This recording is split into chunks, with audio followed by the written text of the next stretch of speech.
Trigger warning. This episode may contain content that could be distressing to some listeners. Listener discretion is advised. Welcome to New Earth Studios. Love Now by Alex Roseman. We are here in the heart of the wilderness of Dubai.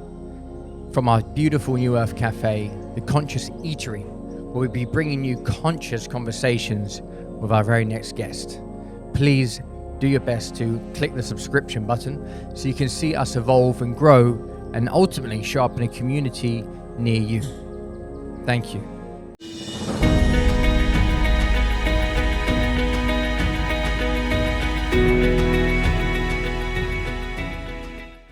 All right, Matt, welcome to New Earth Studios podcast. Thank you very much. Yes, you were saying you were jumping in and you're going to share. I was going to just ramble on and just say, we've been trying to do this for some time, and both of us lead very sort of crazy busy lives. So I'm actually really excited to do this. It's taken some time. But me too, man. Yeah. You know, it's we've been working together for about over a year and a bit now. More than that now, yeah. Is it? How long? Depending on how long Probably we've been 2 open years since for. we started, really talking about things. For sure, talking about things.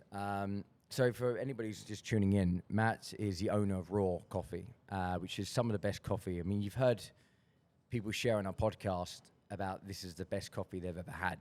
You know, and some people are saying like I travel the world and I'm really a coffee snob, but this is really the best coffee. Yeah.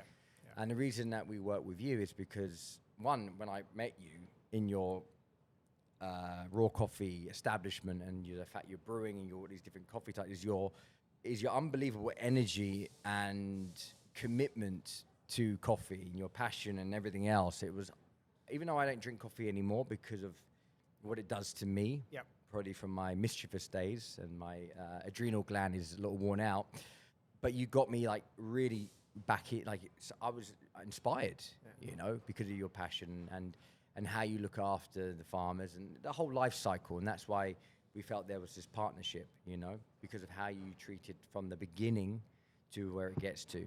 So that's why we work with you. Coffee would be really boring if we just worried about the drink itself. Yeah. There's just so much more to it. And I never expected at all, 16 years ago, that all of a sudden I would become a coffee geek. My wife uses other language for me that starts with a W, but it's really interesting. At the moment that you sort of scratch the surface in the coffee, you fall into this void, but it's just filled up with all these different components that make up what we do today. And it's actually quite scary what I'm seeing now, like really quite scary what I'm seeing in the industry and how it's evolving around the world and how we're being controlled a lot by this. It's very interesting. What do you mean by that? I'll give you a story. My mother came up wonderfully for Christmas this year, or last Christmas. And I've lived away from New Zealand now for 16 years. And I'd made that by choice. And I live halfway between my children and my parents and my other relations who are in New Zealand and Canada. So mum coming up for Christmas is a fantastic thing. I don't get to see her as much as I'd like to. But I also, a week before she came up, I had a friend who I've known now for 14 years, who's a coffee producer in Ethiopia. And she happened to be visiting Dubai. And she was telling me this story. She was going on about, I've got this problem and you don't understand and you've got this problem. And she's been telling me this for 6 years, but I haven't been hearing it. And she said, can you just come down to Ethiopia? And I said, I've got my mum here next week. I'll bring her. And she said, do. And over about a 30-second of us joking with each other, I said, actually, I can do that. Right? She comes next week. We'll head down. Are you available? Yep, I'm here. So my mum arrived 17 hours from New Zealand. I let her sleep overnight. The next morning, I stuck her on an airplane. We flew down to Addis Ababa. Wow. Now, I've been to Ethiopia a number of times. I love the country. I love the people that I work with down there. It's a fantastic place to be to, but it is Africa, right? And those people who've never been to Africa, like my mother, who's traveled around the world, but she's never really been to Africa, I thought it was going to be an opportunity for her to see kind of what I do. Go and visit some coffee farmers, try some coffees, buy some coffees, and then come back home. But it turned out to be something completely different. So I had known that there was a lot of security issues in Ethiopia. So normally get in a Land Cruiser and we drive all over the country, and it's not unusual to spend 12 to 13 hours a day in the car. So we arrive in Addis. The next morning, no, you can't drive there, unsecure road, so we're going to fly to Awassa. Awassa's a beautiful city on a lake, stunning. Hippos, Africa as it is on a postcard. We turn up there, we get in the car, we start driving, and I'm not really thinking about it. I'm having a lot of good conversation with Heliana, who is my producer, my host down there, and with Mum. And we're driving along, and I'm sort of going, this is different. What's going on? And all of a sudden, it's like, where's the coffee? Like, we're driving through the coffee belt. And for those people who are into coffee, they would have heard of names of Sidamo, Yugoshefe. These are names that are core to my industry. Yugoshefe has been a famous coffee for 35 years. And then there's other names like Hara. But we're here, aren't we? Yeah, we're here. Where's the coffee? I'm seeing other crops, but I'm seeing monocrop. I'm seeing cut, so the leaf, the drug that you chew, and I'm seeing eucalyptus, and that's all I'm seeing. So we drove for 2.5 hours before I saw my first coffee tree. Now, to be honest, the last time I was in that region was 8 years ago, but there was coffee all the way 8 years ago. It's gone. And so I'm saying to Heliana, is this what you want to show me? She said, yeah. So we turn up in Yugoshefe to her station where she processes the coffee. It's nighttime. We got in real trouble with the guys for being late because, don't drive on the roads. It's not safe there. In the morning, I'm expecting to go back to my normal thing where we go out into the fields. I'm going to see hundreds of other coffee buyers. I'm going to see coffee being processed and everything. It's nothing. It's a ghost town. Second week of December, normally production in that region start of December, goes through till mid-February. They've been going for 2.5 weeks. You said, lucky you came this week, we're closing next week. I said, what? The whole harvest for this region was 2.5 weeks long. Of the over 100 stations in that area, about 8 opened because that's all the coffee was available that year. And I said, so this is what you're trying to tell me? She said, yeah, the coffee's gone. It's disappeared. And I said, well, what's happened? And basically what the farmers have done, and this is it's a perfect storm that's been brewing for 30 years. We've had a new generation. So Ethiopians tend to have large families. We're talking 8 to 10 children. So the inheritance of, say, 100 acres of coffee farm has now gone to 10 kids. They've each got 10 acres. You can't do very much with 10 acres. You can't produce any product in 10 acres to be a commercially viable product.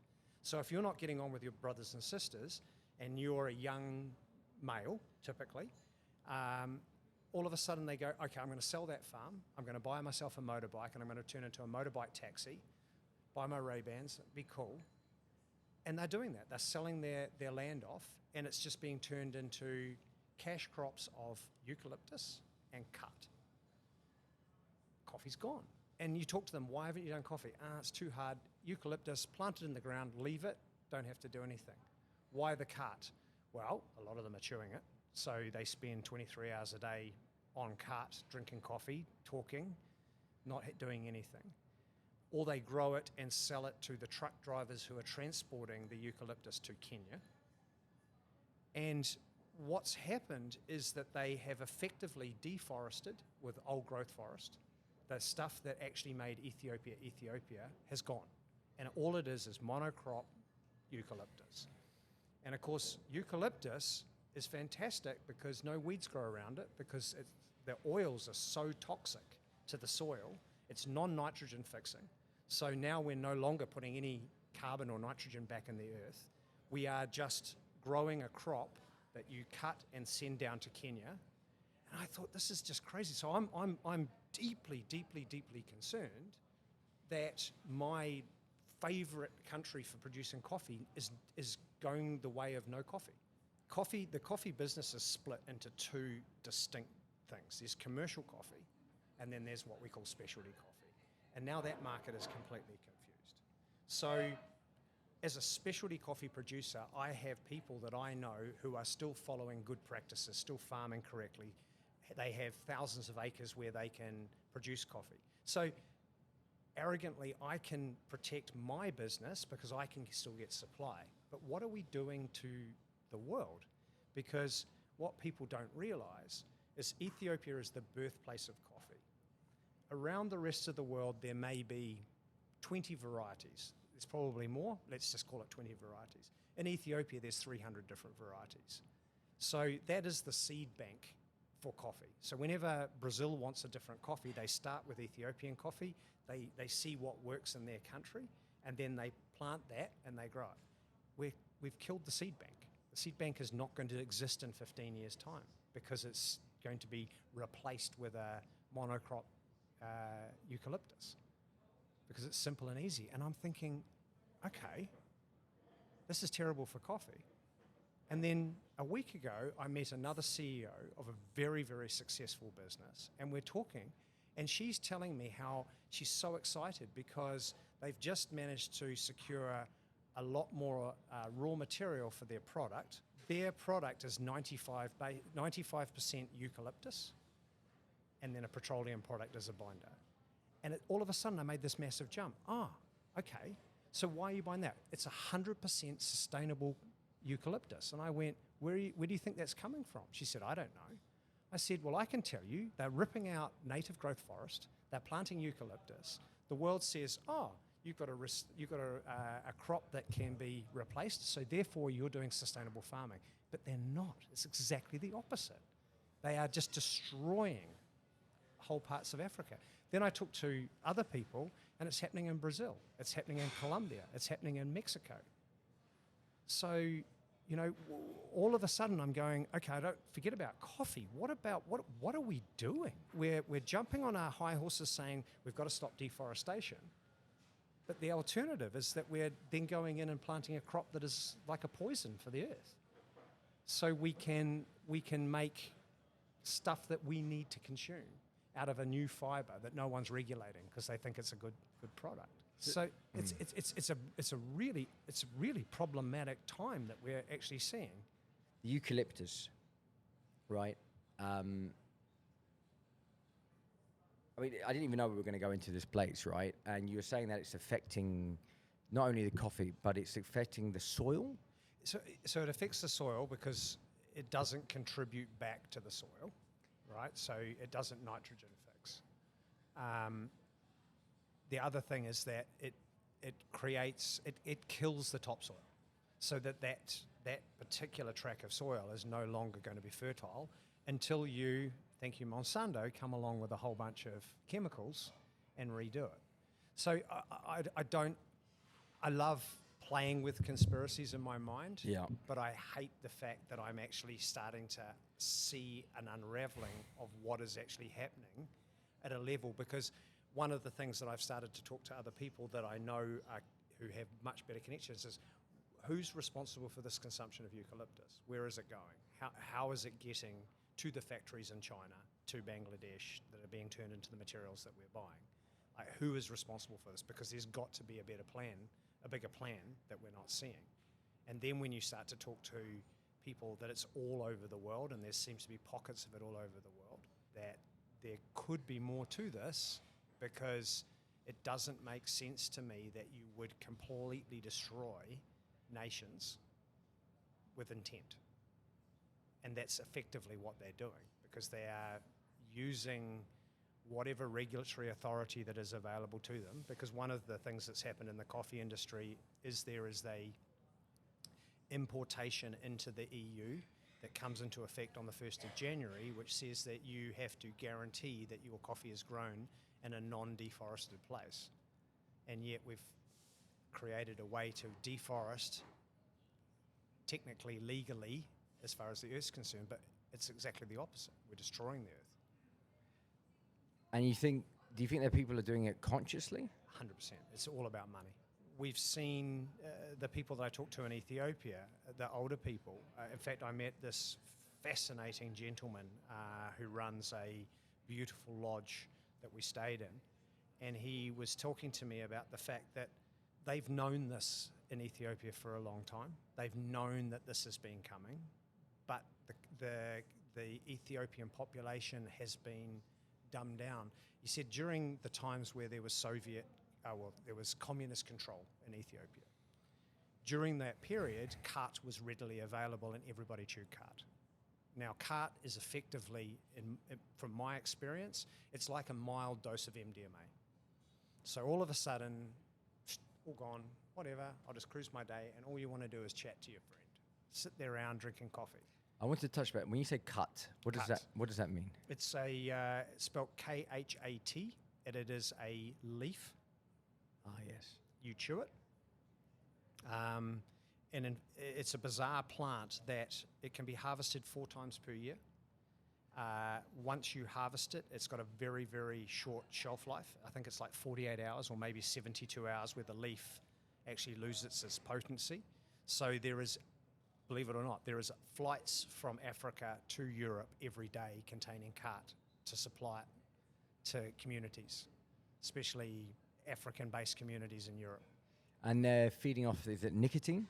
It's not a nicotine. It's an empogen type product. It's very, very closely associated with MDMA or kratom. It's very similar in its structure to that. And it's being shipped to Europe? Yeah, it's been shipped to Europe, So especially to Germany and to where a lot of chew it? Yeah, to chew it. And you Okay. see people with the big ball of Yeah, I know stuff it. in their I lip. didn't know and it was stuff, yeah. similar to MDMA. It's very, very. It's like a mild version. Like It's a microdosing. Yeah, a little bit. You get lift off, but you don't get huge lift off. So now these youngsters are selling their part of the land so they can basically chew. Or coffee's too hard. So what I'll do is chop it down, which is illegal. It's illegal to deforest, but what they do is they poison trees and then they fall over and then they just plant the eucalyptus around them and the eucalyptus kills the native trees. Then they just sit there and they just crop it. Once a year, they don't have to touch their land. It's hard to blame them, right? You know, you want Exactly. convenience. It is absolutely 100% not the fault of the Ethiopian who's living there.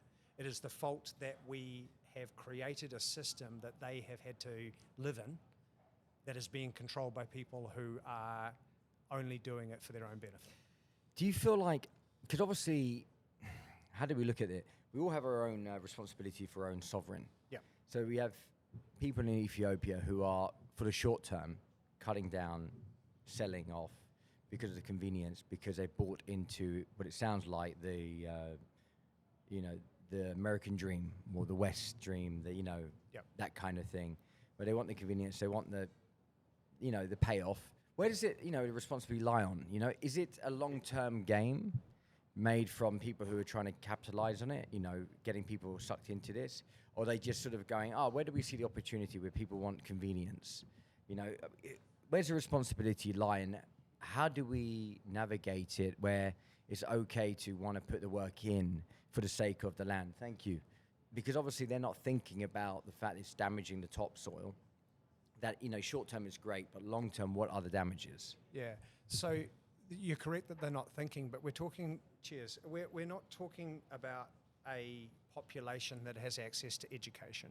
We're not talking about a people that see beyond the next day. They haven't been brought up in that way. They don't have, now all you see is people attached to their phones. So now we've given them the internet, and so you would hope that some of the education could be gained from that. But to be honest, what you see in places like Ethiopia is you go driving past these massive university campuses, which are now just mothballed. And the reason that they're mothballed is that they might go and give the education, but there's no jobs for them to come out once they're educated. And to be fair, a qualification at a university in some of these countries is not really equivalent to what you and I are used to as an education. So there's no motivation to be educated because there's no opportunity on the other side of that education. It's very expensive for them relative, right? And then you've just got a population that doesn't have motivation. You add something into the mix which softens the blow for them. And then what you also see in a lot of these countries is the churches pop up. So then they've got something to feel fulfilled, they've got something to do, and who's making the money? Well, where it's not, it's the 1%. Like, where is that product going? What is it being turned into? Who's building those factories to take those eucalyptus and turn them into a pulp? I don't know the answer to that.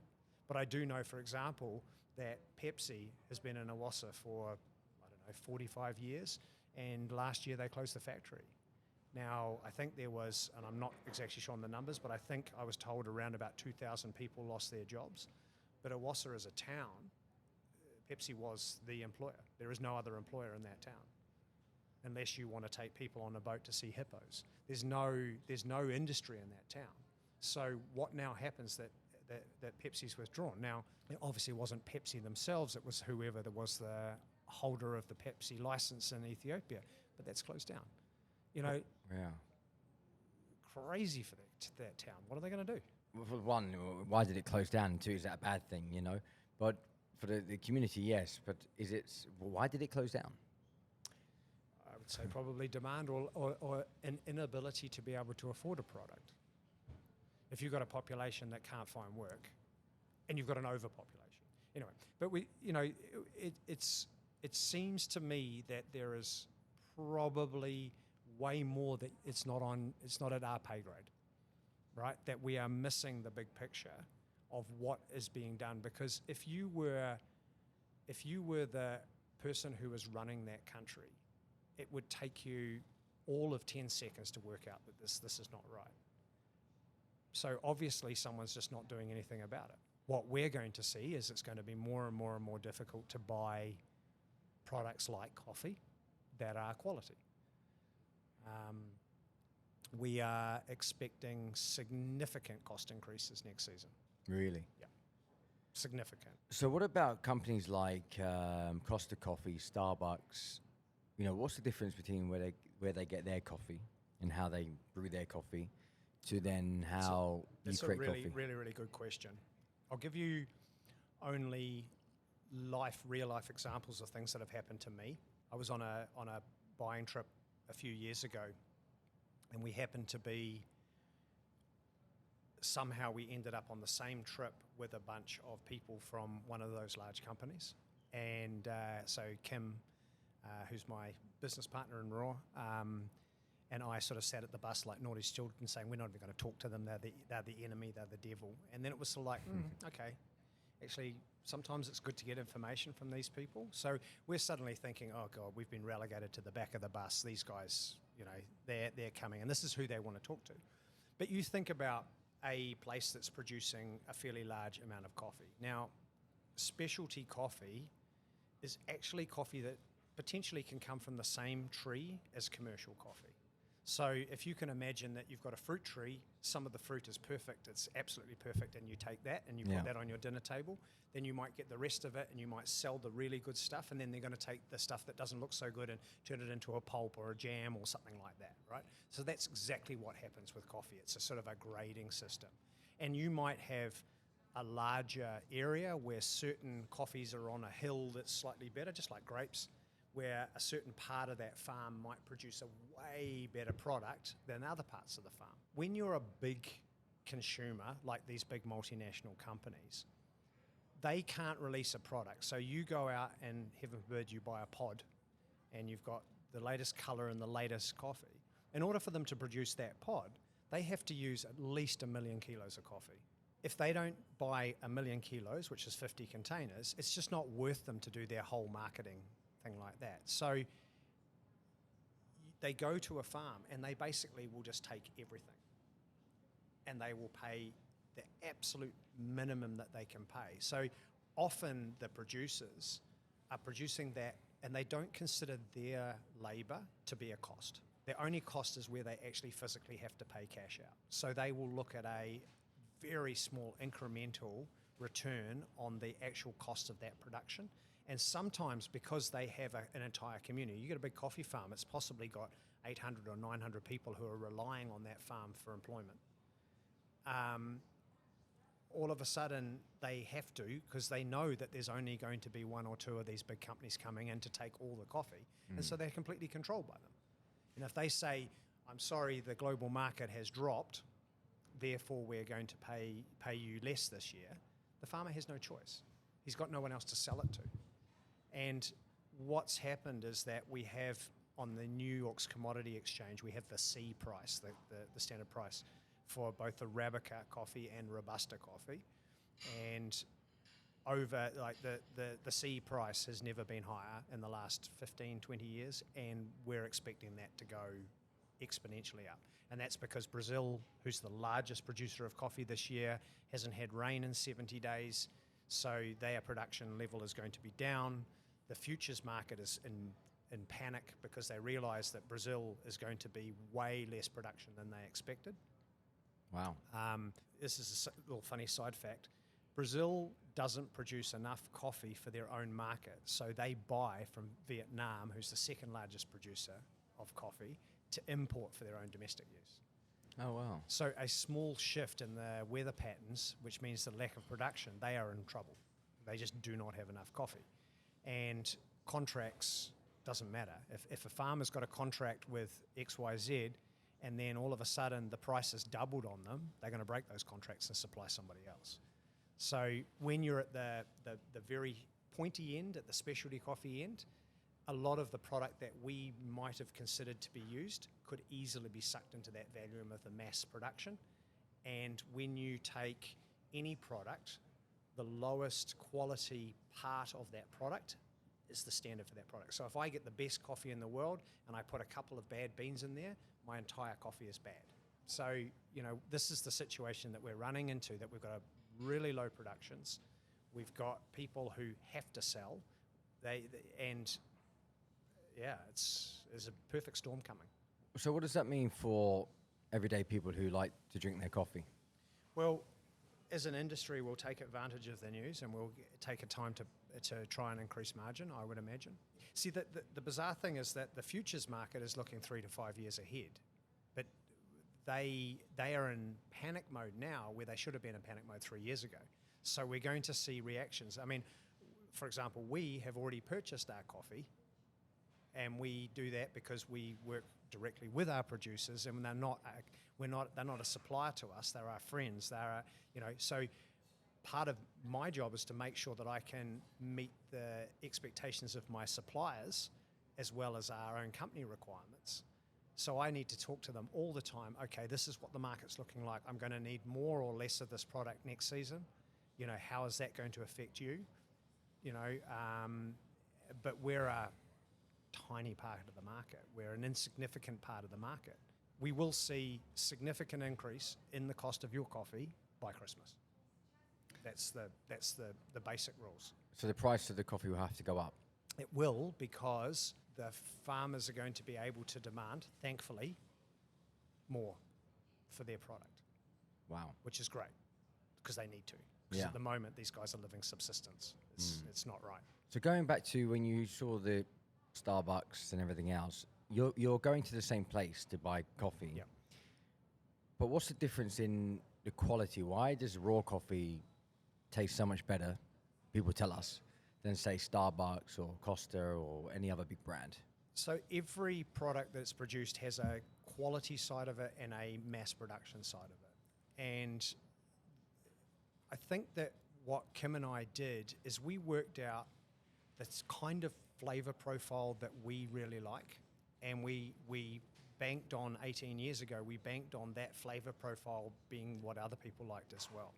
Roasting coffee is sort of a lot of science behind it, and I love that side of it, understanding at a molecular level what is actually happening. So we taught ourselves to understand how to get the results that we wanted. We also have a slightly different philosophy than a lot of people, because we started roasting coffee before there was computer systems that ran your roasters. We didn't have the internet connected to our roaster before. We had a piece of pen and a paper and a stopwatch, and we used to measure everything and try and work out if we changed that, what would be the taste effect. So we had that the most simple grounding and understanding of what we were doing to start off with. And then as the technology came, that made it easier for us to do. We use it, we love it, but we don't need that because our base understanding is already there. What I really, really, really enjoy with a coffee is I want a coffee to punch you in the nose the first sip. I want it to say, I am here. Look at me. And then I want it to give you what you want in your mouth. And then I want you to be reminded for at least half an hour that when you're driving away in your car, you go, oh, Fantasizing. I just love that. Oh, that, so, and everybody loves chocolate. Everybody loves sweet. So if we can make that coffee have those flavors and notes in your mouth without adding anything to it, by selecting the beans and roasting it in a specific way, then that's what we get the result. Okay. And I'll let you another secret. Every chef will tell you when you're cooking food, the food tells you how to cook it. You can hear it, you can smell it, you see the change, because we're often imparting heat to make a change in that product. And so when you're doing that, if you do it the correct way for the food to behave that, it will give you the best result of that food. Coffee is no different. So I can draw a graph on a computer to say roast the coffee this temperature this long, but that might not be how the coffee works. And so I think a lot of people today are doing that because they've seen, this gentleman here roasted this coffee like this. We just go, show us. Let me hear you. Let me smell you. Let me experience what you're doing. And then the coffee naturally is in a more natural state. You're like the bean whisperer. Yeah, Kim is the bean whisperer. She doesn't let me roast as much anymore. Okay. She loves that part of it, and we fight over it. Yeah. So whenever she goes on leave, it's like I rub my hands together and I get to go down to the roasting room again. Oh, lovely. Yeah. I'm actually quite surprised you are here, because usually this is the time when you disappear and you're off the grid for a few months in some I go place to Indonesia somewhere. most of my time. Is it Indonesia most of the time? That's my little place. I live on I've got a place down in just off Lombok. They call it the Gili Islands, which is kind of crazy. That's the islands. But it's a fairly famous place for surfing and diving and everything. And it's right on the edge of the Wallace Line. So you're familiar with the Wallace Line? This is not a face that's familiar. Okay. Wallace Line is the connection of the African plate to the Australian plate. Yeah. And it runs directly between Bali and Lombok. Now, for my entire life, wherever I went overseas, I'd end up back in Bali. And I had no idea, but I just kept on ending up back in Bali. And I couldn't understand, and I thought, okay, why? Like I was, I'm off somewhere, and then, why am I at Bali again? It's like the 8th or the 9th time I ended up in Bali. I went, okay, there's something to it. And apparently the magnetic energy that is between that Wallace Line, and what the Wallace Line means is that no birds or fish or animals cross that line. So if you're on the Lombok side, you have all the Australian marsupials and you have all the Australian birds and fish and everything. And in the Bali side, you have all the Indian and African animals and birds and everything. It's quite crazy. So naturally, they separate because they can't get over this. And it's a magnetic strait line. of water that is just always boiling. Like it's just a violent, all the time, it is just an incredibly powerful place to be. Why is that? It's just because of the magnetism of those two plates hitting each other. It causes like you see standing waves are 20 feet tall on a clear day. Wow, It's that's very, trippy. it's very trippy. It's very trippy. But that place gives me center and energy. Like I come back from that refreshed like you would not believe. Like it's scary. It's my recharging point. That sounds amazing. I might have to check it out. We just came back from, as I said, Pico Island, middle of the Atlantic, and apparently that's a very energetic plate. The tectonic plates are sitting on top of each other. There is a certain frequency. Yeah. And the more I'm learning more about energy work and everything's conscious and everything's light waves, and it makes more and more sense. Certain places that we go, we recharge. Like I can even go to Pico and have a glass of wine and not feel destroyed like I would in other places because there's something energetically within the place. So it's fascinating. Your face is what's No, it's just the same. Like so, I don't not drink anymore, but I don't drink. Me too. You know exactly what that means. Yeah. Like so, if I have a friend come around and they bring a bottle of wine, I'm going to have a glass of wine. But when I go down to the Gili Islands, it's the only time in my life that I drink beer, right? And I love beer. It's hot. It's like and that's just kind of like my thing. But I'm exactly the same as you. I don't come back here and have beer. Yeah. It's like the place calls for it. Because the Pico wines there, they make it from the volcano, for the volcanic rocks. It's the minerals. So it becomes a medicine. Not when you drink a bottle or two of it, obviously, but there is something about it. So I leave it to the place. So if I go to Pico and we're there in that place, which is last time was a couple of years ago or last year, then I will have a few glasses of wine there.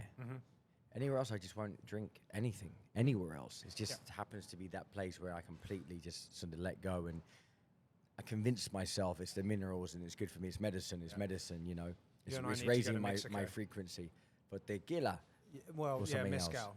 Mezcal. Ah, okay. Margay is a completely different animal. We just started exploring that. Not the peyote. No, yeah, we could do that as well. Yeah, absolutely. But you know, the mezcal is super clean. It's really, really, really weird how you go to these places where, as you say, it's about the soil content, the terroir is what is giving you those minerals, and that stuff is super, super important. So when we do things like coffee and we kill Ethiopia, but we're trying to take that coffee and plant it in another country, it's never going to be the same as what it was in Ethiopia. Yeah. Okay?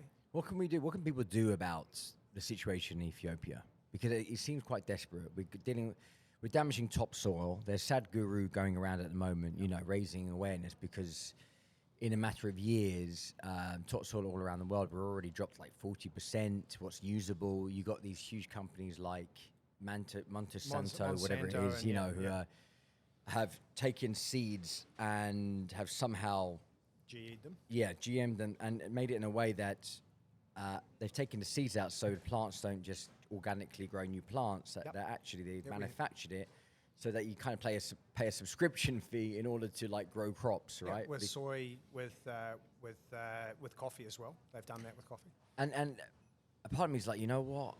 Yeah, here we are, New Earth Cafe. I'm talking to you right now. We'd love to create pods of New Earth Cafes all around the world, right? Taking raw coffee with us, and buying up farms and you know, farms for people, by the people, you know, because otherwise, if we don't, those corporations will buy up everything, and then we are, you know, we're owned by them. I mean, they control everything. If we don't start to take action now, Bill Gates and everybody else is buying farm. I mean, that's number one thing, really. Food. Everything else is sort of a luxury, food and water. And I feel like, when are we going to start to step up and do this? And it's been playing in my mind over and over. Like, you know, when are we going to take that step forward? You know, take action and start buying it. People buying it for people. Yeah. What do you feel about that? Is there something that's happening that I'm not aware of? Are we doing anything? How many times in your life have you been told by someone who's senior to you, oh, if I wish I knew, you know, wish I knew when I was your age what I know today, right? We hear this our entire lives, and then you actually, like me, get there. And you suddenly go and you want to just grab people by the shoulders and shake them and go, you know, there. Personally, you know, this is something I think about all the time. What am I doing for my boys? What am I going to leave my boys, and how am I going to leave them? And you know, that's exactly what I'm doing. I'm going to places like Mexico and saying, okay, well, if we invest here on this, you know, like there's opportunities all around the world to not buy farms, but actually go in and work with a farmer. Very good example. I can tomorrow invest money in maguey, into planting agave in Mexico on a farm, because the farmers don't have the cash to go and buy the seedlings to put in there. But the return is 10 years, 12 years, 15 years from now. The return is a multiplier. You know, corporations will have wet dreams over it because it's so amazing. But these people don't have access to corporations, and the corporations don't want to talk to them because it's one guy. They want to have the whole county or the whole thing. I think some of the things that we can do is, you know, the exploration and actually going and visiting, but not doing it on a bus, stopping and sitting and spending time with people to understand what they're doing. And then for me, it's like, you know, that investment, if it turns out or not, it doesn't matter. It's not funds that is going to really upset my life. Is it going to make a difference to that person? 1,000%. Could I get some benefit from it? Yeah, but that's not the point of doing it, you know. So I think that we are definitely seeing more of that, where people are taking action, but they're doing it on a very small scale. Whether or not that's going to work, I don't know. It really concerns me when I go to countries, producing countries, and you see the young people don't know how to grow food. So, I talk to people and say, so you're growing carts or whatever. Why don't you grow tomatoes? Why don't you grow onions? Why don't you grow this? It's too hard. Don't know. It's something that my grandparents did or my mum did. It's like, this is basic stuff. Well, we're giving it to these large corporations, really, because it's convenience. And companies are all about making money. I mean, that if we give them that power because we would rather have, a convenient life, then we're making it pretty easy for them, aren't we, really? Yeah, absolutely. We're setting up, we're just waiting for the next iPhone. We are creating this sort of reality for ourselves, but I think, as people we're talking about it right now, we're bringing people to people's awareness. It's going to take some effort, on our part to actually create to make this happen, rather than just sitting in a world of convenience. This is the cost of convenience. What do you think where it will leave humanity, say in 5-10 years' time? In 5 to 10 years' time, what concerns me is the generation that's coming through now that are going to take over from us, and how they are being controlled to not actually ask the right questions about the right things. I talked to 2 young women yesterday, 12 and 15 years old, and I'd invited them and their mother brought them in so I could have a discussion with them about why they choose to go to certain places to buy their cafe drinks. And the conversation, the answers I got were as expected. We follow people who we trust on Snapchat or TikTok, and they're influencers, but they don't want the influencer who's massive. They want someone who's local and feels more authentic, even though they do know that person is being paid to do that. But are they concerned about what's actually in the product? No. It's what's cool. What's different. Did they find something that was different? Can they Instagram it? That's more important than where did it come from, what's it doing to my body, et cetera, et cetera. And that concerns me a lot because I'm learning so much more now about microbiome. I'm learning so much more about me as a person and what I have to do to make myself feel better. And surprisingly, it's all the things that we fight against, which is exercise, eating right, getting more sleep, doing the basic stuff. But what people don't realize is when you start to do that stuff, it gives you more energy, so you do more stuff. But then I'm seeing this next generation who just don't know, they don't know where it comes from. They don't know what's in it. And it's more about that person says it's cool, I should take it. That's very concerning. But I think we're just going through a stage, and I completely understand why people would be going through that right now. They want that quick fix, that dopamine hit, social media and everything else. So how do we navigate through that? How do we inspire youngsters, the next generation? I'm going to give you the answer that people who are listening are going to sort of like, oh yeah, we know that. It's really, really simple stuff that I think that we are not, I'll give you, the example I give is directly related to what's happened to me. I made a conscious decision about 4 years ago to do something about the fact that for my entire life, I've always carried too much weight, right? It's in my family. My father's big. I now see my son, which I'm blown away, is living too much of a sedentary lifestyle, and he's actually starting to hold weight, and so I sort of went through it. Now, when you embark on that journey of trying to make yourself better, you're always trying to find that quick fix, right? And it's really easy to lose 3 kilos in a week if you want to. You just stop eating. But what I didn't expect is to become addicted to that exercise. Like, I'll leave with you today and I'll go home, I'll walk in, say hello to the fur babies and my wife, and I will jump on a bike, and in 45 minutes, I turn out and I am just like, yeah. And I've drenched in sweat, I felt like gritted teeth, this is really painful, and then all of a sudden, that endorphin kicks in, and I tell you what, that endorphin is so much better than dopamine, because it lasts all night, and I don't have to quickly recharge it, and I can throw that away. I can just be with people or doing something, or it's a completely different hit. Well, because it's something you've earned, you've activated. But it's a chemical. Exactly. It's a rush through your body. It's not like it's not like something that feels good in your mind. This is a physical feeling of wellness. It's fantastic. And my wife,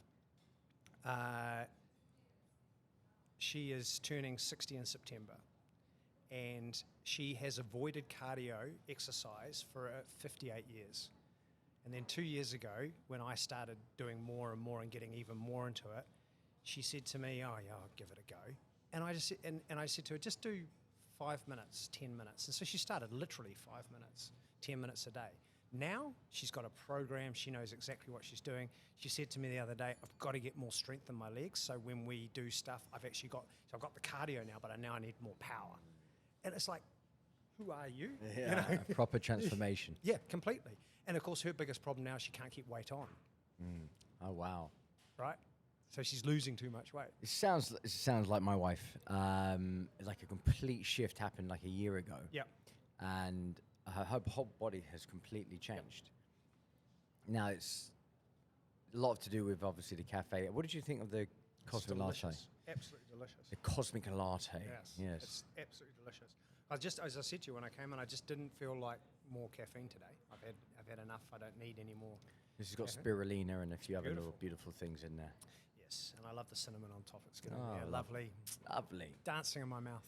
New Earth Cafe, and we're talking about coffee, and it's all, it's all aligned. What is New Earth?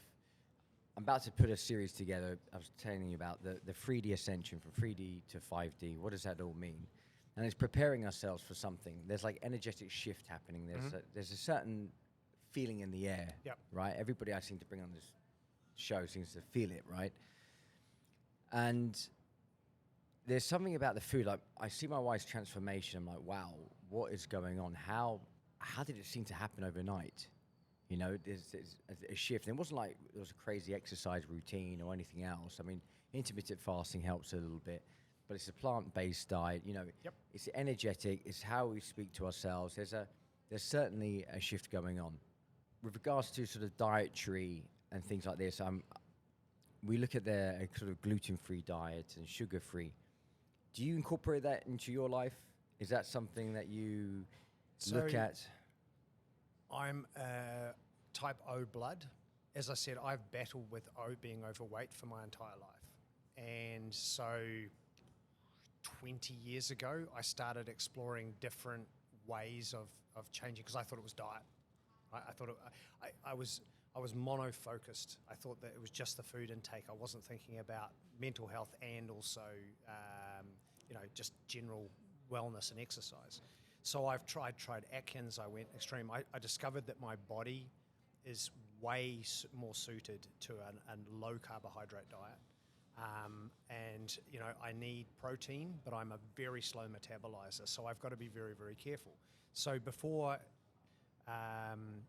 Atkins was even Atkins, before fasting was fasting, I just fell into that. I've been fasting for 8-9 years, and now I'm 20 and 4. I'm 20 and 4. I do 20 hours off, 4 hours eating. I can go easily 48 hours without food, easily. In fact, I did a trip where I was just feeling off, and I just thought I was on an airplane, and airplane food is just awful. Yeah, so it's challenging to eat that kind of stuff. So I just chose not to eat for like 38 hours, and I wasn't hungry. I don't get hungry anymore. And it's often I have to remind myself. So the interesting thing is that I have to be really, really careful with sugar, because I know how much I like it, and I can't stop myself. So I avoid having those sorts of things around the house. Yeah. You have addictive personality, it sounds like. I have a very much addictive personality. And when I get into something, I go super deep with it and find out everything I possibly can, and then run with it for as long as I can. Look, I even catch myself. So I don't use social media. I don't post on social media. Yeah. And I found that very, very freeing. But I use it for the dopamine hit of filling time. And the transition from I've got 10 minutes that I can just flick through to, oh my God, that I'm wasting, this is not right, is that window is, it's very easy to jump into that, right? One of the things I love doing when I travel is just to turn it off. Right? And I just don't even see my phone for 2-3 days. Now, most people they couldn't do that. Like that would be like, I talk to people and I say, look, if you need to get hold of me, I'm at my place, I'm probably diving or something. So I check my phone every 2-3 days. If you send me a message, I'll send you a message back. But I've got a team. They're great. They can look after you. And people sort of go, how do you do that?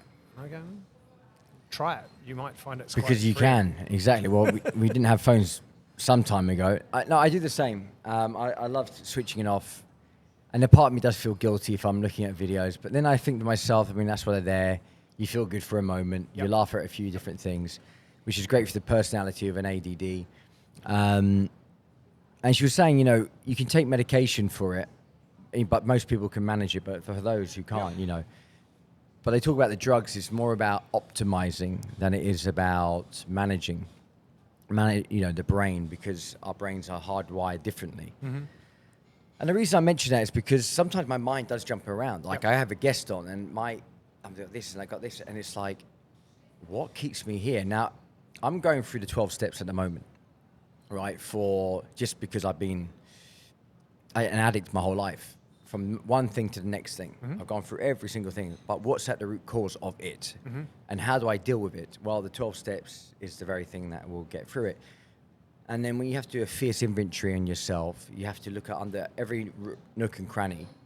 Because being an addict and seeking whatever I can in whatever industry I have been, I've obviously had to be a bit of a naughty boy, right? As we've all been to some degrees. But then you think it's just forgotten. But I'm coming to terms that it may be forgotten, but it's still aspects or the splinters of my personality still there. And if I don't go back and look under the rocks and go, oh, actually, how do I make amends? How do I do this? How do I do this? My mind's always going to be splintered because there's aspects of me stuck in time. Mm-hmm. And I feel like that's what pulls my attention away. Okay. You know what I mean? Yeah. So I don't know why I feel like bringing it on here, because it's just, we're talking about addiction. Look, I can totally understand that. I mean, your internal monologue is, I think, one of the best yardsticks to work out how well you are, not just mentally, but just in general, right? The internal monologue is such a personal thing, but don't you find that gives you your trigger in the morning? Like for me, when I get up in the morning, I try and avoid my phone for the first 10-15 minutes until my eyes actually wake up and my body's waked up, because I just think that's at least a waste. an hour. Yeah. Okay. Yeah. So, but that monologue, that internal monologue in the shower in the morning, I can tell how I'm feeling based on what I'm hearing, right? I can tell if it's going to be a good day or a bad day. And I was saying to you, as I arrived, 2-3 days ago, I woke up, and I just woke up different. Just suddenly all this stuff, this baggage, this crap that I was just dealing with in the last week, it just sort of suddenly sorted itself out. It was no longer necessary. And then I've just noticed, just in general, I just feel better in the last few days. Now, have I done anything different? Have I eaten anything different? No. In fact, opposite. And then I noticed that I must be more attuned into my environment, because I was saying to you that certain things are just arriving that I'm not expecting. It's what I've subconsciously been thinking about, but all of a sudden they're there. So, it's that, I have exactly the same addictive personality like you, but you know how you can channel that into good or bad? We know when we're being self-destructive. We know it, right? And the one thing, you notice when you're trying to not let anyone else see what you're doing, obviously we shouldn't be doing this, but why do we do it? Because often I think that we just want to go, just take it away, I don't want to deal with it anymore. But if the internal monologue is actually changing and it's a positive thing, so bring it. I like this. I like this more. So it's just a matter of finding ourselves that frequency that actually is working for us. You mentioned the frequency. I was listening to Billy Carson recently, and he says the face of God is the flower of life symbol, which we actually have on every table here. Yeah. Because it's a frequency. God is not, a man in the clouds. It's a frequency. It's a frequency of love. And then he talks about fractic, holographic universes and things like this. And I'm like, okay. And he does a presentation, and then you see this sort of image, and it zooms in to this image, and it just keeps on opening up and opening up. This image, like It's a it just fractal. goes on. Yeah, fractal. Like the Mandelbrot or Mandelbrot. Exactly, and it keeps Yeah. going and going and going, and I'm like, wow, that's quite crazy that it just keeps on going and goes. Yeah. And he has this theory of an idea that we're living in a fractal holographic universe or simulation, because if you look at our DNA and you go down to the root of it, it's all ones and zeros. I could be wrong here. It's not. Unless you Looking go into it. quantum. Yeah, but they look at it as like we are computer coded, right? And our DNA, every single human being has enough space in their DNA to hold all the data from the beginning of time within us stored. I mean, that's billions and billions of information that's in our genome, in our DNA. Yep. You know. And we can replicate that now. Yeah, and we can replicate it, and we can actually store data on our DNA. Yeah. We can take it and, you know. Yeah. I'm like, okay. And now we're creating, you know, AI. And, you know, if you put that with, say, SimCity, you're going to have, like, on a computer, watching these characters suddenly have a consciousness. You know, just start to create their own businesses, like here in the UF Cafe. And I think to myself, when you look at a fractal holographic universe and you're going deeper into it, if you zoom out of it, how do we not know that somebody out there is watching us playing the game as we're like a sim? And I'm starting to like distract, and I pulled myself away because it shifted my whole my perception. Because as somebody who's coming into recovery from addiction, how I perceived the world was sort of backwards. I didn't know it was backwards. I because of just the root cause of the addiction is self-centeredness, right? But there's a void going on, and my chart is, imagine it's like the soil, right? We're talking about topsoil, and it's like a symbolism, I think, that it's become contaminated. So the seed was growing from contaminated soil, and so this whole tree and the fruit and everything, it was somewhat contaminated. So I've had to kind of look at this tree and go, my goodness, my whole life has been orchestrated around feeding the disease, right, of trying to get and everything else, which the whole world is ultimately in that place, addicted, right? So as I see it within myself, I'm starting to see it in everything around me and people around me. So I've had to go to the root cause again and get my hands dirty and go into the soil and start to remove the impurities so I can get it pure enough to plant the seed again and start growing. And the only way to do that is accepting I am powerless to it, and ultimately giving myself up to a higher power, because me and my thinking don't work, right? But if I remove myself and allow the divine to step in, then it changes the whole game. But do you expect the divine to do that for you, or do you have to work for it? There's got to be there's some action behind it, of course. Right. But it's quite a shift, because I'm starting to see miracles actually starting to happen. The more I'm humbling myself and not looking to be right, and actually aligning to the frequency of the divine. I call it the absolute one who loves absolutely, right? And the more I remove myself, and the more I sort of surrender my shortcomings and everything else and connect to this divinity, I'm starting to see things, like you said, things are happening before they happen. And then it suddenly becomes a manifestation. I'm seeing it. But part of the disease is there's the other swing. If you're an addict, you can go in the other way and become an anorexic, where you completely cut off. But you just change your focus of addiction. Yeah, so you just go the other extreme, like completely cut yourself Absolutely. up, but it's still control. You're still obsessed with food, even if you cut it all off or you're extra healthy, because you're actually still obsessed with it. It's just the other side. I'm like, geez, okay. But that could be going to the gym. That's That my could point. It's So 100 it's different things. pendulum swings, and because we're trying to control, but you're still an addict. You're still obsessed, right? So I'm like, whoa, okay. And I'm looking at this thing, and it says, you know, part of the certain conditions, you know, you become religiosity. And I've been going into reading different books on religiosity and things like this. It's like, it's already pre-planned, like this is kind of the path you go. I'm like, okay, here we go. It's like pretty predictable.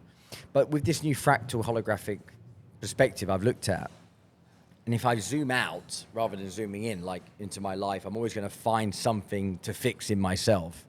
But zooming out, there's this idea that I'm observing me, or a part of consciousness in another being is potentially observing us, as if watching this world like a Sim City. Mm-hmm.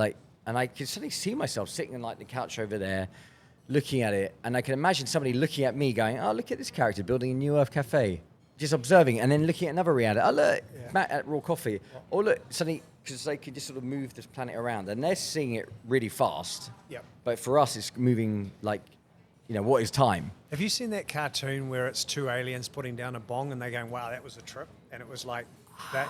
It's we're just an alien psychedelic trip. Yeah, well, Right. if you've done DMT, yeah, for sure. Like, that's what it feels like. And when you do DMT, you actually go into another world where it's like 2D characters, and they're able to do all sorts of The different fascinating things. thing about DMT for me is that everybody, and now they're doing these long form studies. So Johns Hopkins doing these, they're taking people under for 90 minutes. Can you imagine a DMT trip that lasted 90 minutes? Like, that's 2 lifetimes, 3 lifetimes, right? Wow. Right? So they're keeping people intravenously in the Wow. trip for 90 minutes, right? And they're doing repeatedly, and they're all seeing the same stuff, which we all knew anyway. But, I don't think we're going to wake up tomorrow and that's going to be, "Oh, look, here, surprise." Take the mask off. Oh, my God. Well, it seems like extraterrestrial contact is sort of pending, Like, more evidence is showing up that actually things like the Book of Enoch, Yep. that the characters like that, they talk about portals and being shot up to the sky, or actually there was ancient technology was given to us because of another species that came course. along, and But we know so little about our bodies. We know so, like, medicine is just a drop in the bucket. Like, now with AI coming on and we can do the analysis in minutes that would take decades with supercomputers, we're actually going to start to understand more and more. You've got people like Gary Becker, and you've got all these other people out there who are really starting to understand about what this vessel does and how it's controlled, right? But you're right, our DNA, that is a library. That's a storage or a memory device. I don't know, I saw something last week that they're now making human computers. So they're taking cells, they're growing in a lab, human cell, they're connecting them up, and they are 15 times more efficient from a power consumption than a computer or silicon. So the next generation of computers are going to be made using human material because it's more efficient and it's faster. doesn't that say more that we're in a simulation, that we are like these walking computers? Yeah, and this is why I love that code. cartoon with the 2 aliens. Just like, wow, that was pretty cool. It wouldn't surprise me, but like I was driving along and I was thinking, what happened to me three days ago? What was it? Because it was a real moment. I just suddenly went, what? And everything sort of just got back into alignment. It just sort of corrected itself. It wasn't wrong. It wasn't broken. But it just sort of, like, the edges all fit. It was like getting the perfect piece of wood that just slid into the box just absolutely perfectly. And why all of a sudden now? What have I done? What have I changed? And I haven't done anything. I haven't changed anything, right? But something Clicked. and I hope it continues. Please let it continue, because it's delicious. Well, that's how I felt like the coffee. That's how I felt. Actually, the last few days, it absolutely clicked. This morning, I felt a bit. I did this Path of Love retreat like a month ago, and one of the exercises is sort of like you rage, and you kind of do it for like 30 minutes or whatever. It's Osho, sort of dynamic meditation. So I did 10 minutes today after my exercise, and I raged and I hit the bag.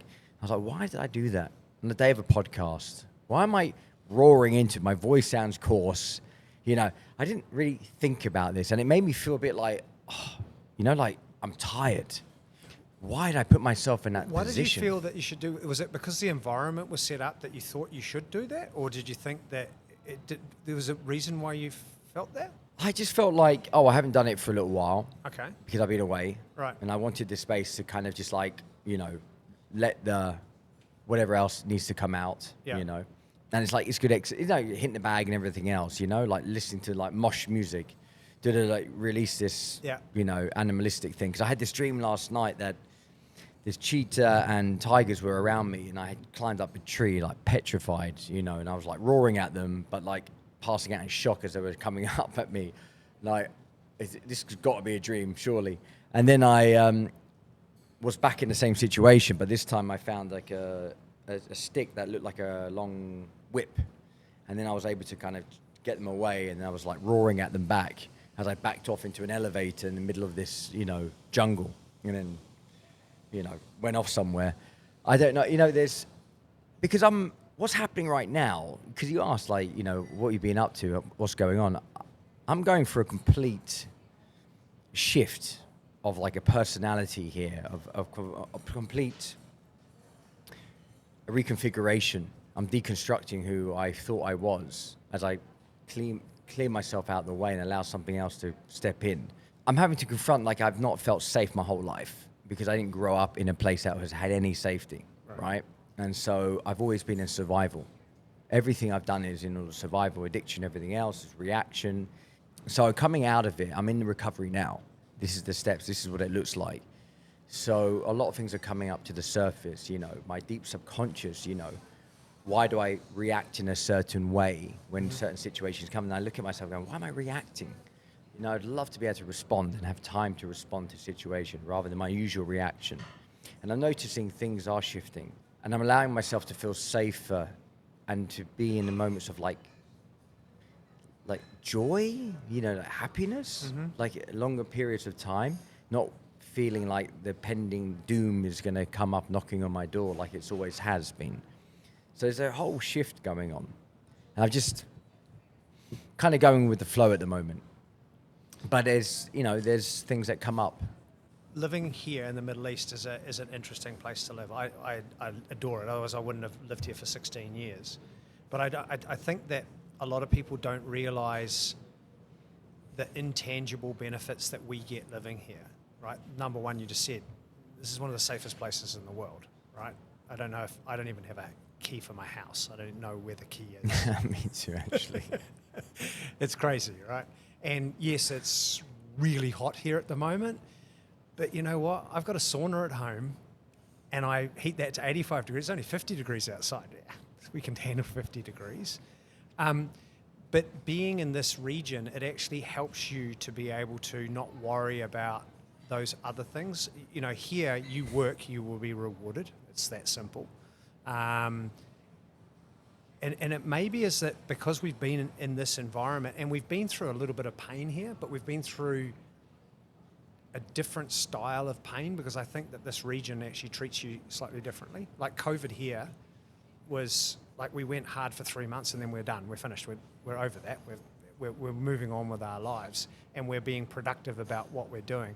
Because we're all here generally for our families, right? The expat community is here to provide for other people, and this is a blank page that we can use to provide for other people.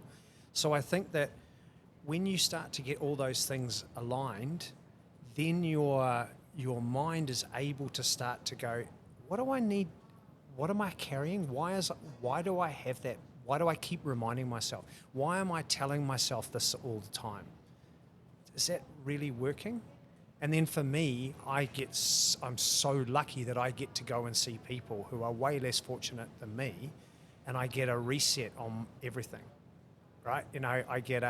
I go, look, everything that you're worried about, you don't have to worry about. That's fine. You just do you, and the parts of you that other people don't like, it's okay. We don't have to like each other. We don't have to like everybody. We can, I totally believe in frequencies. I totally believe that people are connected by the frequencies that you each give off, and sometimes it works and sometimes it doesn't.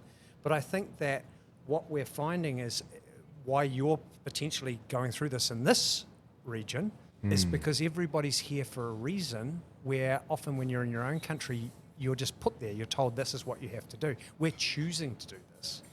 So that gives you the freedom that you chose this. You chose to live here. Yeah. And what a place to live, especially right now, where everything is happening in the world. It's not the first time my wife and I have said it's like Noah's Ark, which is another story about Noah's Ark. Apparently not even a ship. It's actually like a saucer. Right. That was a technology given. Yeah. For, and it wasn't about, 2 bees, 2 flies, 2 this. That's just not actually the real story. But again, ancient technology given by I don't know, Anunnakis Okay, and things talk like about this. ancient technology. You just mentioned it before. One of the things that I started doing, and that addictive personality, I went super deep into it. I have beehives here. So at my place in Alcoz, I've got five beehives. I have 600,000 bees at the moment. This time of year, maybe a little bit less because it's a little bit hot, so the population goes down a little bit. But what I've learned about watching and seeing how these bees work is just unbelievable. I saw something that says that it's the frequency of the buzzing of the wings which is causing the activation of the honey.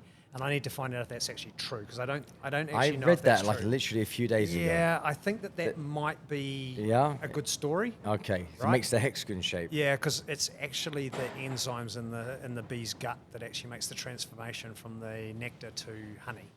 But is it the vibration of their wings that create the hexagon shapes? That hexagon shape will occur naturally in the environment because you can't make a circle. It's not strong enough. So the hexagon actually naturally forms. I would be surprised. I think it's a really good story, but I would be surprised. Okay. I mean, the bees make the shape. Well, I think closing a circle would be hard. So I think that they can get like a natural bonding, because I mean, you're not talking about an individual circle, you're talking about a lattice. And if you've only got circles, then you're going to have gaps. So if you actually change it to be a hexagon, then you don't have any gaps because it's perfectly connected, and that's why it's like that. It's actually intended to be a circle, but it just doesn't connect with each other. Of course. Because they can't be voids. Okay. So That's pretty cool. yeah. I'm sure there was, if I'm right to say, that you had something exciting or something to share about what's going on with raw coffee, or is there something that's happening? Have you got some new updates? We have and we haven't. I mean, we've just finished our financial year. We've grown year on year. Like we had a 16% up on last year. We're not getting our business in the traditional forms. I think a lot of it is us spending more time to really understand our clients. And I call them clients because I think we provide more of a service than a product.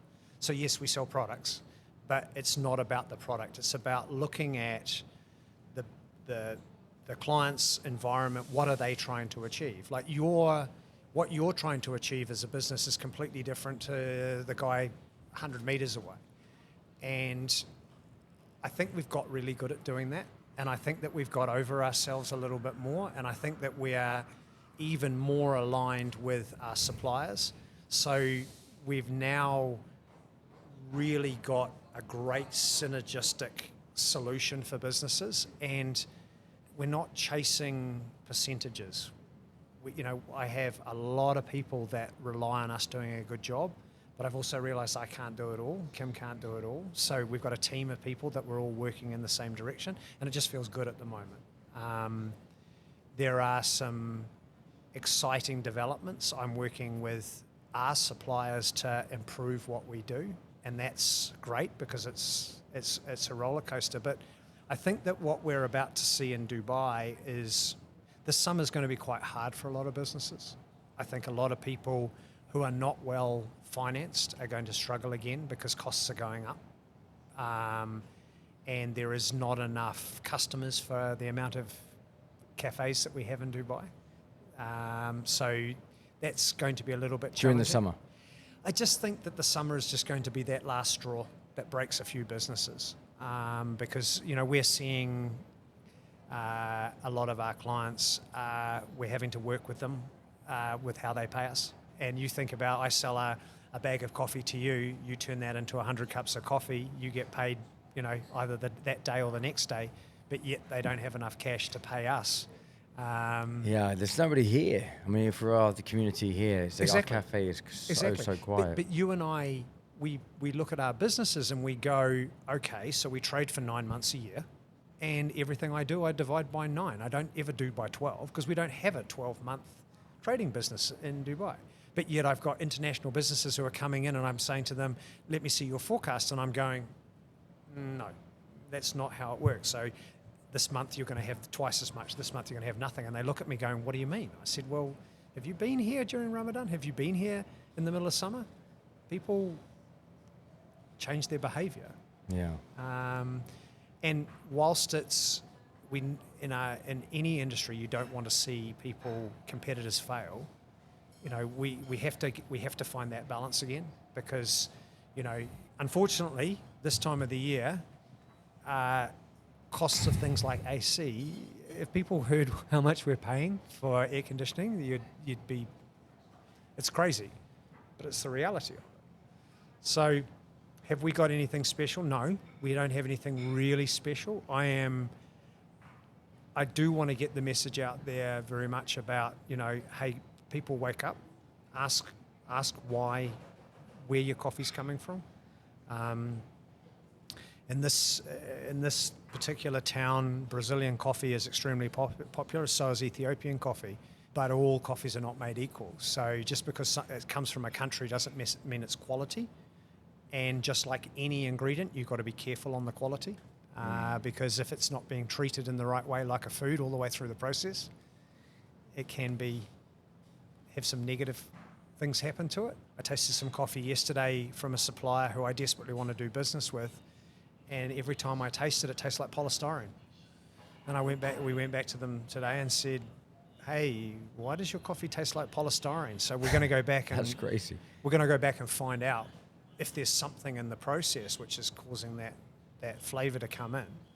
How does polystyrene come about? Well, coffee is extremely hygroscopic, so it will take on any aroma or anything anywhere around it. So I imagine that they've stored it in some form of polystyrene container or something like that, and it's contaminated. You know, I've definitely had coffee come from places, and you can taste the truck that drove it. Wow. That's not the kind of aroma you want in your mouth, is it? Not really. Burnt tyre and diesel is not what I want as a flavour description. Well, if you go to a petrol station, you have a coffee from there, people kind of probably expect it. Yeah, and you know, if you're in North America, lemon sour diesel's fantastic, but you know.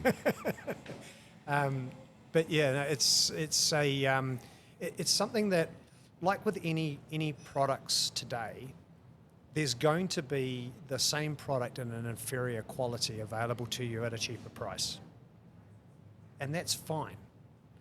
But we are going to be given even more opportunity to chew the path in the next little while, because I think that the big corporation, the big business, basically the whole of North America, is delivering us products that might fit the criteria when it comes to things that we can ingest, but I don't think they're particularly good for you, because they are shortcutting the process and creating these mass-produced, incredibly high volume, very low margin product that they believe can just look after everybody. You know, like seed oils and, you know, all these sorts of things that we now are finding out are no good for us, which all you have to do is stop taking them and you can find out in a week because you feel differently. And coffee is absolutely no different. So I think that what we're going to end up with, if I fast forward 50 years, there will be a synthetic caffeine that will be available, which they can produce today. They do for the pharmaceutical industry. So there will be a stimulant available to have that stimulating effect. But if you want to get true coffee in a seed from a tree that then is roasted and ground, I think that that's going to be like caviar. It's going to be very, very difficult to find, and it will be very expensive. So for those who are drinking coffee now who probably take it for granted, be grateful for it, because it may not be so available to us in the future. And work out, the other thing that and this is just me being me, it's really interesting that I thought this was a positive. In the Middle East, over the last 18 years, we've seen a swing from what was like a cappuccino was the standard thing that people would order. We're seeing more and more and more people just drinking coffee black. And that is now in our cafe, that is nearly 40%, which is a significant shift from like 90%. So people are being more conscious about it. Alternative milks are now 35% of what we do.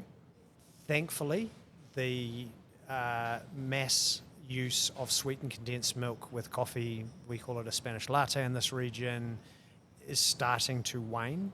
But what the problem that we've got is that the places, the mass corporations selling the lower quality, mass volume stuff, they need to fix the flavour by adding sugars, and that's all they're doing. So we're probably going to see more and more RTD sweetened, and as you know, agave is not an option. We shouldn't be consuming massive amounts of agave. So we need to get in our head, we need to get away from this sweetness, this adding of sugar to our life. But if you can't drink a coffee black, it's not a good coffee. So my wife every morning wakes up, she makes herself a flat white. Now she has it with oat milk, not dairy, because she actually made a conscious decision, and she said, now I don't notice it. But when we travel, I say to her, we're only drinking black coffee. And she used to fight that. Now, it's brilliant, I love it. But because I've found the right coffee for her. And that's all it took, is just finding the right coffee. And it's not an expensive coffee. It's just the one that her palate likes. What do you mean when you found it? So you take it with you? Yeah. You've grounded it up and you... So I'll either take it with me as a bag, and I'll take a grinder with me and I'll make it there, or I do take a lot of cold brew with me. So I take a liquid version, and I'll take 3 litres of liquid concentrate, and then I'll just add some hot water to it. Oh, wow. And it's just black coffee. That's all it is. Sweet, delicious. And I get my caffeine fix, and you don't need very much of it, because you just... it's super high quality. And so I really hope that people start to go to the cafes that they've supported and say, all right, take me on the journey, wean me from my sugar, wean me from my, milk is just sugar as well. It's just all the lactates and things that you're drinking it for. So it's a real specialty coffee shop, they can do that 100%. You say, I don't like it because it's too acidic. Let's try a different coffee. Let's try a different preparation method. But anybody I can bring to that level. Just take some time. That's your confidence, man, in your product. Stand alone, really. As you said, it's a great indicator by tasting it without any milk, as is, stand alone. And no, your coffee is spectacular. So for people who haven't had a chance to try the raw coffee, try it. You'll be more than pleasantly surprised. Come to the New Earth Cafe, of course, and have a cuppa here. But there's raw coffee in town. I'm not sure exactly the area, though I've been there. Alcuz, that's the one. Is there anything you want to let anybody know where they can find you? Is there anything else you want to share? Everything else is everything we've got is rawcoffeecompany.com, and we'd love to see you. We only have one outlet in Alcuz. We're here for you. Right, we are a manufacturer, we're a supplier. We have a very beautiful showroom, which is a 13,000 square foot restaurant cafe with 400 car parks directly outside. So you're definitely finding a parking space. That is for sure. Yeah, but no, I thank you for inviting me. I'm really glad we actually got to do this. Yeah, man. It's been great. Yeah. I mean, I could go deeper into the fractal stuff and everything else, and your frequencies. We'll definitely do that for another time. But man, I really appreciate it. Thank you, and just thank you for supplying the coffee. I have to say, it's quite what it means for us in the coffee business, obviously, with the price increases and if it's getting more and more scarce. I guess we can bring you back on when we know that maybe there's something that people can do. The thing that I can promise you as a client, as a customer, is that you're going to know way before you need to worry about it, because as I said before, we've already purchased coffee for you for next year. So we've already done that. We've already and we're in a different field, because we're not just a consumer from whoever has got some available. Every month we're talking to our producers, telling them what we think we need so they can plan their lives, their business. Because it's, I can't just sort of send an email, say, send me more coffee. It's like, okay, this is what we need to do and we need to work together. Otherwise it doesn't work. So that's okay. And we've already made sure that we're paying everybody in the chain fairly and as we should, because we've cut out all the unnecessary people who are not adding value. So yeah, we're not going to run into that same problem. But unfortunately, a lot of the businesses don't do that, and they buy what we call spot, which is somebody's got a warehouse and they ring up and they order what they need for a week. It's not so conscious. Just a different structure, I think. More of a instant gratification structure rather than a planned and thought. And I think we're more Japanese style. We're looking at 15 years, 20 years, not next week. Okay. That's going to pay off in the long run. I hope so. Us too, man. Really. Matt, thank you so Thank much. you. Guys, thank you for checking us out. And of course, please leave your comments and subscribe and do what you usually do. Sending you all the love. Thank you. We vibe when you subscribe.